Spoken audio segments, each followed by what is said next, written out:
Assalamualaikum everyone, this is me Abdul Rahman Rayyan, student of International Grammar School and College IJC. So everyone, আজকের এই পার্টে আমরা শিখব হলো চেঞ্জিং সেন্টেন্স। চেঞ্জিং সেন্টেন্সের খুবই গুরুত্বপূর্ণ তিনটা রুলস আজকে এই পার্টে আমরা শিখব। সো চলেন আজকের পার্টটি শুরু করা যাক। এখানে আছে এক নাম্বার রুল, টি ডবল টু, আর যদি টু থাকে তাহলে আমাদের সিম্পল এটা স্ট্রাকচারটা হবে এরকম, too plus adjective plus to plus verb. কমপ্লেক্সে হবে হলো too plus adjective plus that plus subject plus can অথবা could not plus verb। আর এটা আমরা শর্ট ভাবে মনে রাখতে পারি এই জিনিসটাকে এটাকে আমরা শর্ট ভাবে মনে রাখতে পারি কমপ্লেক্সটাকে so plus so that plus can অথবা could not এইভাবে মনে রাখতে পারি। এবং কম্পাউন্ডটাকে মনে রাখতে পারি হলো এখানে আছে কম্পাউন্ড আছে সাবজেক্ট প্লাস is অথবা was plus very plus adjective plus and plus can অথবা could not প্লাস verb। আচ্ছা, এটাকে আমরা মনে রাখতে পারি হলো very dash dash and দ্বারা, ভেরি ডাইজেশন দ্বারা। আচ্ছা, আমরা एग्जांपल দেখলে জিনিসটা বুঝতে পারবো।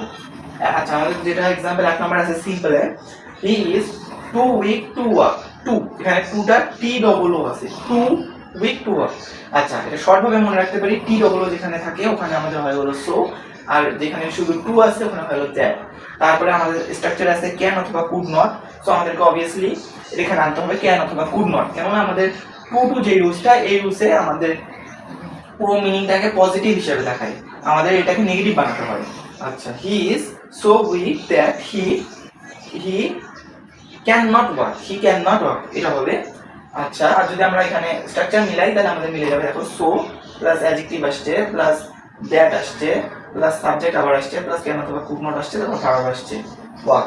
সো এইভাবে আমাদের এটা পুরোটা স্ট্রাকচারের সাথে মিলে যায়। তারপর এটা আমরা দেখি কম্পাউন্ড যে সেন্টেন্সটা আছে এখানে আছে হলো হি ইজ। আচ্ছা, আমাদের ফার্স্ট সিম্পলটাই কম্পাউন্ড বানাতে হবে। তাহলে he is too weak to work, আমি এখানে শর্ট ভাবে বলছিলাম ভেরি ড্যাশ ড্যাশ এন্ড দ্বারা আমরা এটা মনে রাখতে পারি। এমনি বলি he is very weak, he is very weak and can not work, he is very weak and he can not work, and he can not work. তো এটা হলো আমাদের কম্পাউন্ড গেল। কম্পাউন্ডে এই যে আমাদের স্ট্রাকচার দেখি সাবজেক্ট প্লাস ইজ অথবা was plus verb plus adjective plus and plus can অথবা কুড নট প্লাস ভার্ব। আচ্ছা, এখানে একটা জিনিস খুব ইম্পর্টেন্ট যে এখানে আমাদের আসলো কেন, এন্ড আসলো কেন, সরি এখানে আমাদের ইজ আসলো কেন। ইজ আসলো কেননা সেন্টেন্সটা আমাদের প্রেজেন্টে আছে, যদি পাস্টে থাকতো তাহলে ওয়াজ আসতো। ওকে, যদি এখানে পাস্টে থাকতো তাহলে আমাদের কি আসতো, ওয়াজ আসতো। আচ্ছা, আমরা এখানে দুই নাম্বার রুলসটা দেখি। দুই নাম্বার রুলসটা আমাদের নিচে আছে। আচ্ছা, দুই নম্বরের রুলস যদি থাকে এনাফ টু যদি আমাদের বাক্যে থাকে তাহলে সিম্পলে হবে subject plus verb plus enough to plus v1, subject plus verb plus enough to plus v1। আচ্ছা, এনাফ টু এটা যেটা আছে, আর আমাদের তাহলে কমপ্লেক্সে কি হবে, কমপ্লেক্সে হবে হলো subject plus verb plus so plus adjective অথবা adverb plus that plus subject plus can অথবা কুড প্লাস v1। আর এনাফ টু থাকলে আমাদের সেন্টেন্স সবসময় কি বোঝায়, এনাফ টু তাহলে আমাদের সেন্টেন্স সবসময় পজিটিভ অর্থে ব্যবহৃত হয়। এনাফ টু আছে এটাকে আমাদের পজিটিভ অর্থে ব্যবহৃত করতে হবে। আচ্ছা, আর যেটা আমি বললাম এখানে সো দ্যাট আসবে, যেটা আমরা সহজভাবে মনে রাখতে চাই কমপ্লেক্সের দিয়েটা, তাহলে আমরা এখানে সো দ্যাট ইউজ করব, যে সো দ্যাট প্লাস ক্যান অথবা কুড প্লাস v1। আর কম্পাউন্ডটাকে যদি সহজে মনে রাখতে চাই, কম্পাউন্ড স্ট্রাকচারটা কি আছে, subject plus verb plus and plus subject plus can অথবা কুড নট প্লাস v1। এমনি তো আমাদের মনে থাকবে না, শর্টভাবে যদি মনে রাখতে চাই তাহলে আমরা এমনি রাখতে পারি যে এটা হলো very dash dash and, very digestion. Okay, আচ্ছা, আমরা দেখি एग्जांपल দেখে বুঝতে পারবো। He is strong enough to carry the box, he is strong enough to carry the box. আচ্ছা, কমপ্লেক্সে তাহলে কি হবে, এখানে এনাফ টু যেহেতু আছে তাহলে এখানে আমাদের মাস্ট বি সো দ্যাট আসবে। আচ্ছা, এই একটা ইজের বদলে দেখো he is so strong, he is so strong enough two আছে যেহেতু he is so strong that he can অথবা কুড আসবে, হি ক্যান ক্যারি দি বক্স। আচ্ছা, এটা আমরা এমন রাখি so plus so that plus can অথবা কুড, তাহলে আমাদের অতটা মিলে যাবে। দেখো এটা হলো আমাদের কমপ্লেক্স, এটা আসলো কম্পাউন্ড আসবে হলো ভেরি ডাইজেশন, আমি এমনি মনে রাখতে বলছি। আচ্ছা, কম্পাউন্ডটা তাহলে দেখি he is very strong and he can carry the box. এটা ক্যান আসবে কেননা এটা আমাদের টুলস আছে ক্যান অথবা কুড। তো আমাদের এটা হলো, তাহলে এখানে আমরা আরেকটা एग्जांपल দেখি, the boy is clever enough to solve the problem. Okay, the boy is clever enough to solve the problem, এটা কেমনে হবে, এটা অমনি হবে the boy is so clever, the boy is so clever that he can solve the problem। আর compound হবে হলো the boy is very clever and he can solve the problem। so everyone, এটা আমরা বুঝতে পারছি তিন নাম্বারটা যেটা আছে এটা আপনারা করবেন, এই তিন নাম্বার রুলসের এই জিনিসটা।